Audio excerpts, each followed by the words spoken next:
Student next जो topic है हमारा वो है ब्रीदिंग। अच्छा, ब्रीदिंग को हम लोग वेंटिलेशन भी कहते हैं। हमारी जो सिलेबस की बुक है उसमें दोनों टर्म इस्तेमाल की गई है। इसका मतलब ये हुआ कि ब्रीदिंग और वेंटिलेशन दोनों एक ही चीज़ होती हैं। अच्छा, ब्रीदिंग या वेंटिलेशन कहते किसे हैं? ब्रीदिंग और वेंटिलेशन एक ऐसा बायोलॉजिकल प्रोसेस है जिसमें process in which air goes in and out of lungs. Air goes in and out of lungs, in and out of lungs is called breathing. तो ब्रीदिंग एक ऐसा प्रोसेस है कि जिसमें हवा जो एयर जो होती है वो हमारे लंग्स के अंदर आती और जाती है। अब जिस तरह से ये मिसाल के तौर पे डायग्राम आपके सामने बनी हुई है, इस डायग्राम में आप देख सकते हैं कि इस डायग्राम में जो कि डायग्राम ए है, इसके अंदर एयर अंदर जा रही है और डायग्राम बी जो है इसमें एयर बाहर आ रही है। तो ब्रीदिंग जो है एयर को टेक इन और आउट करने का प्रोसेस ब्रीदिंग कहलाता है। ब्रीदिंग का जो प्रोसेस है थ्रू आउट द लाइफ चलता रहता है। मतलब जब तक हम जिंदा हैं ब्रीदिंग का प्रोसेस कंटिन्यूसली चलता रहेगा। और ये ब्रीदिंग का प्रोसेस हमारे दो फेजेस पर मुश्तमिल है, यानी ब्रीदिंग के दो फेजेस हैं। एक फेज कहलाता है इनहेलेशन, इनहेलेशन। और ब्रीदिंग का दूसरा जो इवेंट है वो कहलाता है एक्सहेलेशन, एक्सहेलेशन कहलाता है। अब इनहेलेशन और एक्सहेलेशन ये ब्रीदिंग के दो इवेंट्स होते हैं और इन दोनों इवेंट्स के एक मुकम्मल हो जाने को एक कंप्लीट ब्रीथ कहते हैं। अच्छा, इनहेलेशन क्या होता है? Taking in of air, taking in of air, सांस अंदर लेना। अब ये जो डायग्राम ए है आपके पास, डायग्राम ए आपको इनहेलेशन के प्रोसेस को ही डिस्क्राइब करेगी, इनहेलेशन का प्रोसेस कैसे होता है, जिसको अभी डिटेल से हम पढ़ने वाले हैं। जबकि एक्सहेलेशन किसे कहते हैं? Giving out of air, giving out of air is called exhalation. तो taking in of air and giving out of air. जिस तरह अभी हमने पढ़ा था कि ब्रीदिंग जो होता है ना, इसमें हम क्या करते हैं कि एयर को इन और एयर को इन एंड आउट मूव कराते हैं। ये जो इन मूव कराने का प्रोसेस है ये इनहेलेशन होता है और ये आउट मूव कराने का जो प्रोसेस होता है ये एक्सहेलेशन होता है। हम आम तौर पर इनहेलेशन और एक्सहेलेशन के लिए कुछ टर्म और भी इस्तेमाल करते हैं। वैसे इनहेलेशन के लिए हम इंस्पायरेशन की टर्म भी यूज करते हैं, इंस्पायरेशन। और एक्सहेलेशन के लिए हम एक्सपायरेशन की टर्म भी इस्तेमाल करते हैं। तो ये इंस्पायरेशन और एक्सपायरेशन इनहेलेशन के सिनोनिम्स के तौर पर हम इस्तेमाल कर सकते हैं। मतलब आप इनहेलेशन एक्सहेलेशन ना करें तो इंस्पायरेशन और एक्सपायरेशन कह सकते हैं हम इसको। तो एक कंप्लीट ब्रीथ जो होती है वो इन दो एक्टिविटीज का नाम होती है। अच्छा, अब 1 मिनट में हम लोग कितनी मरतबा ब्रीथ करते हैं, यानी कितनी दफा सांस लेते हैं? 1 मिनट में जो हम सांस लेते हैं वो कहलाता है रेट ऑफ ब्रीदिंग। तो रेट ऑफ ब्रीदिंग क्या होता है? नंबर ऑफ ब्रीथ पर मिनट, नंबर ऑफ ब्रीथ पर minute is called rate of breathing. अब ये रेट ऑफ ब्रीदिंग जो होता है ये वेरियस एक्टिविटीज में वेरियस हो सकता है। मिसाल के तौर पे एक नॉर्मली जो रेट ऑफ ब्रीदिंग होता है वो आमतौर पे होता है 12 to 20, मतलब 12 से 20 टाइम्स पर मिनट। ये नॉर्मली इतना रेट ऑफ ब्रीदिंग होना चाहिए। लेकिन ये रेट ऑफ ब्रीदिंग जो है हमारी एक्टिविटीज पे डिपेंड करता है और एक्टिविटीज के एतबार से वेरी करता रहता है। यानी अगर मिसाल के तौर पे हम कोई मस्कुलर एक्टिविटी कर रहे हैं, कोई वॉक कर रहे हैं, तो ये यानी ब्रीदिंग रेट बढ़ सकता है। लेकिन अगर हम रनिंग करें तो ब्रीदिंग रेट और ज़्यादा बढ़ सकता है। इसी तरीके से अगर हम सो रहे होते हैं या कोई बिल्कुल रिलैक्स कंडीशन में कोई ऐसी एक्टिविटी मस्कुलर परफॉर्म नहीं कर रहे, तो ये ब्रीदिंग रेट आहिस्ता आहिस्ता कम भी हो जाता है। अब स्टूडेंट हम डिस्कस करेंगे मैकेनिज्म ऑफ वेंटिलेशन। मतलब हमारे बॉडी के अंदर जो वेंटिलेशन का मैकेनिज्म होता है वो किस तरीके से होता है। स्टूडेंट सबसे पहले आपको एक बात मालूम होनी चाहिए कि ह्यूमन में जो वेंटिलेशन होती है या जो ब्रीदिंग का प्रोसेस होता है वो ब्रीदिंग का प्रोसेस कहलाता है निगेटिव प्रेशर ब्रीदिंग। यानी हमें नेगेटिव प्रेशर ब्रीदिंग होती है, नेगेटिव प्रेशर ब्रीदिंग। अच्छा, अब ये नेगेटिव प्रेशर ब्रीदिंग किसे कहते हैं? नेगेटिव प्रेशर ब्रीदिंग का मतलब होता है कि ब्रीदिंग का एक ऐसा प्रोसेस जिसमें थोरेसिक कैविटी का जो प्रेशर होता है वो डिक्रीज हो जाता है, और thoracic as compare to atmospheric pressure, जिसकी वजह से एयर एटमॉस्फेयर से यानी फ्रॉम आउटसाइड खुद ब खुद पुश होकर अंदर जाती है, यानी अंदर हमारे लंग्स तक खुद ब खुद पहुंच जाती है due to the decrease in pressure. अब ऐसे आप इसको यूँ भी समझ सकते हैं कि मिसाल के तौर पे आप अपने ब्रीदिंग के प्रोसेस पे अगर गौर करें, तो आपका जो ब्रीदिंग का जो प्रोसेस है, इस प्रोसेस में आपको किसी भी किस्म की कोई एफर्ट पुट नहीं करनी पड़ती, मतलब किसी किस्म की कोई कोशिश नहीं करनी पड़ती। ब्रीदिंग खुद ब खुद आपकी चल रही है। आप देख रहे हैं खुद ब खुद साँस अंदर जा रहा है और आप बाहर निकाल रहे हैं। यानी आपको इस साँस को खींचना नहीं पड़ता, इन्हेल नहीं करना पड़ता ज़बरदस्ती। ये खुद ब खुद आपकी ब्रीदिंग हो रही है। तो ये खुद ब खुद ये ब्रीदिंग किस तरीके से हो रही है? असल में ये नेगेटिव प्रेशर ब्रीदिंग है। हमारी जो थोरेसिक कैविटी है, उसमें नेगेटिव प्रेशर जनरेट होता है, और due to this negative pressure air खुद ब खुद पुश होकर अंदर चली जाती है हमारी। अब ये नेगेटिव प्रेशर खुद ब खुद कैसे जनरेट हो सकता है? ये नेगेटिव प्रेशर जनरेट होता है by the combination of combination of two structures, combination of number one diaphragm,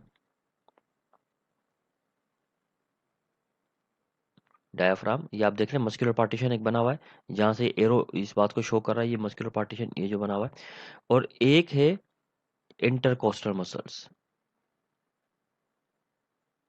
coastal muscles की कॉम्बिनेशन से बन ये सारा मसला होता है।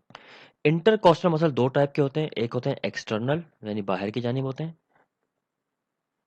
और एक होते हैं इंटरनल जो कि अंदर की जानिब होते हैं। External internal concept. अब देखें डायाफ्राम, ये यहाँ पर ये आप देख रहे हैं जहां पर ये निशान में लगा रहा हूँ ये ब्लैक कलर का, ये डायाफ्राम है। अब यहाँ पर ये डायाफ्राम की हालत कंडीशन देखें, एरो आपको शो कर रहा है यहाँ पर डायाफ्राम। तो ये डायाफ्राम किस तरीके से मूव कर रहा है, और ये पिछले लेक्चर में हम डायाफ्राम की पोजीशन देख चुके हैं, तो उसके उसके से वाज़ेह है सब चीज़ें, और हम इसको समझते हैं इसमें के अंदर वो कैसे होगा। तो डायाफ्राम एक चीज़ है, दूसरी चीज़ है इंटरकोस्टल मसल। देखें इंटरकोस्टल मसल किसे कहते हैं? हम अगर अगर आपने कभी कोई ढांचा देखा हो, तो उस ढांचे में आप अपनी जो रिब्स देखी हैं, पसलियाँ आपने देखी हैं, तो उस पसलियों के बीच में स्पेस होती है, खाली स्पेस बनी होती है। ये स्पेस कहलाती है इंटरकोस्टल स्पेस। इस इंटरकोस्टल स्पेस में मसल्स भरे हुए होते हैं, मतलब ये आपके पूरी रिब्स के ऊपर जो मसल्स होते हैं वो इंटरकोस्टल मसल्स कहलाते हैं। अब जो मसल बाहर की जानिब होते हैं वो एक्सटर्नल इंटरकोस्टल मसल्स कहलाते हैं, और जो मसल अंदर की जानिब होते हैं वो इंटरनल इंटरकोस्टल मसल्स कहलाते हैं। अभी डायफ्राम और इंटरकोस्टल मसल्स किस तरीके से ये नेगेटिव प्रेशर जनरेट करते हैं, बिल्डअप करते हैं, और एयर खुद ब खुद हमारे बॉडी में अंदर इंटर होना शुरू कर देती है। अब हम इसको डिस्कस करने की कोशिश करते हैं। जैसा कि अभी हमने डिस्कस किया पिछले पॉइंट्स में, कि हमारी जो एक कंप्लीट ब्रीथ होती है, वो कंप्लीट ब्रीथ दो फेजेस पर मुश्तमिल होती है। मतलब एक होता है उसमें इनहेलेशन का प्रोसेस, ये जो तस्वीर है वो आपको इनहेलेशन शो कर रही है, सांस का अंदर जाना। ये देखें ये एरो जो बना हुआ है ना, ये इनहेलेशन शो कर रहा है। जबकि ये जो डायग्राम है आपको एक्सेलेशन का प्रोसेस शो कर रही है, एक्सेलेशन। अब ये इनहेलेशन और एक्सेलेशन का प्रोसेस किस तरीके से हो रहा है, जरा ये देखते हैं, ये समझने की कोशिश करते हैं। सबसे पहले हम देखते हैं कि हमारे बॉडी के अंदर इनहेलेशन कैसे होती है, मतलब एयर खुद ब खुद अंदर कैसे मूव करती है, और ये नेगेटिव प्रेशर कैसे जनरेट होता है। सबसे पहली बात तो ये कि ये जो इनहेलेशन का जो ये प्रोसेस है, ये एक एक्टिव प्रोसेस होता है, मतलब ये एक्टिव प्रोसेस है, और इस प्रोसेस को करवाने के लिए आपको एनर्जी रिक्वायर्ड होती है। जबकि एक्सेलेशन जो होता है ये एक पैसिव प्रोसेस है, ये एक पैसिव प्रोसेस है जिसके अंदर आपको एयर को बाहर एक्सेल करना होता है। अच्छा, अब इस प्रोसेस के दौरान होता यह है कि जब इनहेलेशन की बारी आती है, तो उस वक्त होगा ये कि सबसे पहले आपके एक्सटर्नल जो इंटरकोस्टल मसल्स हैं वो कॉन्ट्रैक्ट करते हैं। एक्सटर्नल मसल्स जो हैं, इंटरकोस्टल मसल्स, ये क्या करते हैं? कॉन्ट्रैक्ट करते हैं, ये कॉन्ट्रैक्ट करेंगे। इनकी कॉन्ट्रैक्शन से आपका रिब केज और इसके साथ साथ स्टर्नम बोन जो आपके सीने की हड्डी होती है, ये सामने जो बनी हुई है, ये वाली जो बोन है ना, ये स्टर्नम बोन कहलाती है। ये आउटवर्ड मूव कर जाती हैं, बाहर की जानिब आउटवर्ड मूव करती हैं, और आउटवर्ड मूवमेंट की वजह से ये जो आपकी थोरेसिक कैविटी है, इसमें कुछ स्पेस जनरेट हो जाती है। ये देखो यहाँ से आउटवर्ड मूव कर गई है, जिसकी वजह से यहाँ पर स्पेस बन जाती है। उसके बाद जो नेक्स्ट चेंजिंग आती है वो डायाफ्राम के अंदर चेंजिंग आती है। और डायाफ्राम के अंदर क्या चेंजिंग आती है इसकी वजह से कि जो डायाफ्राम होता है वो भी कॉन्ट्रैक्ट हो जाता है। डायाफ्राम भी कॉन्ट्रैक्ट होकर फ्लैट हो जाएगा। कॉन्ट्रैक्ट होकर होकर फ्लैट हो जाता है बिल्कुल। अब ये नीचे की यानी कॉन्ट्रैक्टर फ्लैट हो जाता है और ये बिल्कुल नीचे की जानिब मूव कर जाएगा। अब यहाँ से थोरेसिक कैविटी आउटवर्ड मूव हो चुकी है और डायाफ्राम नीचे, जिसकी वजह से हमारी जो अंदर कैविटी होती है उस अंदर जो अपने थोरेसिक कैविटी है वो थोड़ी सी बड़ी हो जाती है, मतलब उसका वॉल्यूम जो है कैविटी का थोड़ा इंक्रीज हो जाता है। और जैसे आप लोग पढ़ चुके हैं कि वॉल्यूम जो होता है वो प्रेशर के इनवर्सली प्रोपोर्शनल होता है। तो चूंकि आपके थोरेसिक कैविटी का वॉल्यूम इंक्रीज हो चुका है तो प्रेशर डिक्रीज हो चुका है आपके थोरेसिक कैविटी का, और इसी वजह से एक प्रेशर ग्रेडियंट डेवलप कर जाता है। प्रेशर ग्रेडियंट डेवलप कर जाता है। प्रेशर ग्रेडियंट का मतलब क्या होता है कि प्रेशर में डिफरेंस आ जाता है। और प्रेशर ग्रेडियंट कहाँ पर डेवलप कर जाता है? आपके एक्सटर्नल इन्वायरमेंट का जो प्रेशर होता है वो बढ़ जाता है as compare to internal. Internal का तो कम हो चुका है, इसलिए वो एक्सटर्नल इन्वायरमेंट का जो इन्वायरमेंटल प्रेशर होता है वो एयर को पुश करना शुरू कर देता है और एयर खुद ब खुद मूव करके आपके लंग्स के अंदर चली जाती है, भर जाती है लंग्स के अंदर। और इस तरीके से लंग्स में एयर पहुंचने के बाद गैसेज एक्सचेंज का प्रोसेस स्टार्ट हो जाता है। अब इनहेलेशन तो मुकम्मल हो गई, अब बारी है एक्सहेलेशन की। जैसे एक्सहेलेशन की बारी आती है तो एक्सहेलेशन के प्रोसेस के दौरान आपके जो थोरेसिक कैविटी है उसका प्रेशर डिक्रीज होता है और इंक्रीज होता है, सॉरी, और वॉल्यूम डिक्रीज होता है। किस तरीके से? अब आपके जो इंटरनल इंटरकोस्टल मसल्स हैं, इंटरनल इंटरकोस्टल जो मसल्स हैं आपके, वो कॉन्ट्रैक्ट करते हैं और उनकी कॉन्ट्रैक्शन से ये जो रिब केज है और इसके साथ स्टर्नम, रिब केज और स्टर्नम मूव इनवर्ड, अंदर की जानिब मूव करती हैं वो चीजें। ये मूव इनवर्ड मूवमेंट इनके अंदर होती है। जैसे आप यहां पर देख सकते हैं कि ये है आपकी स्टर्नम और, ठीक है, अब यहां पर एरो इस बात को इंडिकेट कर रहा है कि ये अंदर की जानिब मूव कर रही है, इनवर्ड मूवमेंट हो रही है। और उसी के साथ साथ डायाफ्राम जो होता है ये भी आपका रिलैक्स होना शुरू हो जाता है। डायाफ्राम रिलैक्स हो जाता है और रिलैक्स होने के बाद it is become dome shape. ये डोम शेप का हो जाता है, गुंबद की तरह। ठीक है, जैसे ये देख सकते हैं कि डायाफ्राम ये पुश होके इस तरह गुंबद की तरह बन गया, डोम शेप हो गया, ये पुश कर दिया यहाँ पर। अब यहां से थोरेसिक कैविटी अंदर की जाने मूव कर रही है, नीचे से डायाफ्राम ऊपर की जाने मूव कर रहा है, जिसका रिजल्ट ये निकलता है कि थोरेसिक कैविटी का जो वॉल्यूम है वो डिक्रीज होने लगता है। और जैसा कि आपको पता है कि वॉल्यूम इनवर्सली प्रोपोर्शनल प्रेशर के, तो अगर वॉल्यूम डिक्रीज होगा तो प्रेशर इसका अल्टीमेटली क्या होता है? इंक्रीज होता है, जिससे एयर पुश होकर ऑटोमेटिकली खुद ब खुद ही बाहर आना शुरू हो जाती है और इस तरह आप एयर को गैसेस को बाहर एक्सेल कर देते हैं। तो इनहेलेशन और एक्सेलेशन के प्रोसेस में ये जो नेगेटिव प्रेशर आपका जनरेट होता है, इस नेगेटिव प्रेशर को जनरेट करने में आपके इंटरकोस्टल मसल्स और डायाफ्राम का कॉम्बिनेशन शामिल होता है, जिसकी वजह से ये सारा मामला चलता है। तो ये जो हम डिस्कस कर रहे थे कि नेगेटिव प्रेशर कैसे जनरेट होता है, नेगेटिव प्रेशर इस वजह से जनरेट होता है कि हमारी थोरेसिक कैविटी का वॉल्यूम इंक्रीज हो जाता है, इसलिए प्रेशर डिक्रीज हो जाता है और इसी डिक्रीज प्रेशर को हम नेगेटिव प्रेशर कहते हैं। और ये वॉल्यूम कैसे इंक्रीज हो जाता है ये भी अभी हमने डिस्कस कर लिया। अब स्टूडेंट कभी कभार पेपर में एक सवाल आ जाता है, बल्कि अक्सर ही एक सवाल आ जाता है कि ये जो आप इनहेलेशन और एक्सहेलेशन का जो आपने प्रोसेस डिस्कस किया है इसको डिफरेंशिएट करें। मतलब इनहेलेशन क्या होता है और एक्सहेलेशन क्या होता है, इन दोनों में फ़र्क क्या होता है? आपने सिर्फ़ फ़र्क बताना है, आपने नोट शॉर्ट नोट या इस किस्म की कोई चीज़ लिखनी नहीं है। आपने सिर्फ़ डिफ़रेंस बताना है कि इन दोनों में क्या डिफ़रेंस है, इन्हेलेशन के अंदर और एक्सहेलेशन के अंदर। स्टूडेंट जब भी इस किस्म का डिफरेंशिएट का कोई सवाल आता है तो उस डिफरेंशिएट के सवाल को आपने इस तरह बीच में लाइन लगाकर फिर आपस में हर पॉइंट को एक दूसरे के साथ कंपेयर करके फिर बताना होता है। अब मिसाल के तौर पे अगर हमें इन जो आपने अभी तक लेक्चर डिस्कस किया है उसके हिसाब से इनहेलेशन और एक्सहेलेशन का डिफरेंस देखना चाहें तो सबसे पहले देखते हैं कि इसमें होता क्या है। इनहेलेशन जो है ये एक एक्टिविटी है और कौन सी एक्टिविटी है, यानी इसमें एयर के साथ क्या होता है इस एक्टिविटी के अंदर। अब इस एक्टिविटी में एयर जो है ना, उसकी टेकिंग इन हुई थी, मतलब सांस अंदर गई थी, ठीक है। जबकि एक्सेलेशन के प्रोसेस में गिविंग आउट हुआ था, मतलब सांस बाहर आई थी, एयर बाहर आई थी।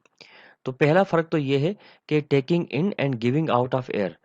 इसके बाद ये जो प्रोसेस होता है, आपको पता है कि ये प्रोसेस जो है, ये प्रोसेस कौन सा प्रोसेस है? ये एक्टिव प्रोसेस है, और हमने पढ़ा था कि ये वाला पैसिव प्रोसेस होता है। तो ये भी एक मेजर डिफरेंस इनके बीच में। इसके अलावा ये जो प्रोसेस होता है, इसमें इंटरकोस्टल मसल्स, कौन से? इंटरनल इंटरकोस्टल मसल जो होते हैं, वो इस प्रोसेस में रिलैक्स करते हैं, मतलब इनहेलेशन के प्रोसेस में ये रिलैक्स करेंगे, जबकि एक्सहेलेशन के प्रोसेस में ये कॉन्ट्रैक्ट करते हैं, कॉन्ट्रैक्ट करते हैं। जबकि एक्सटर्नल इंटरकोस्टल मसल जो हमने डिस्कस किए, एक्सटर्नल इंटरकोस्टल मसल जो थे, वो इस प्रोसेस में, इनहेलेशन के प्रोसेस में कॉन्ट्रैक्ट करते हैं,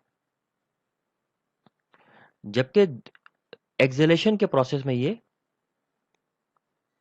रिलैक्स करते हैं। डायाफ्राम जो है, डायाफ्राम इनहेलेशन के प्रोसेस में रिलैक्स होकर फ्लैट हो जाता है, रिलैक्स होकर ये फ्लैट हो जाएगा, जबकि एक्सहेलेशन के प्रोसेस में कॉन्ट्रैक्ट होकर डोम शेप हो जाएगा। इसके अलावा थोरेसिक कैविटी का जो प्रेशर होता है, प्रेशर ऑफ थोरेसिक कैविटी जो है, वो इस केस में डिक्रीज होता है, इसलिए इसको नेगेटिव प्रेशर ब्रीदिंग कहते हैं। जबकि इस केस में ये प्रेशर क्या होता है? इंक्रीज होगा।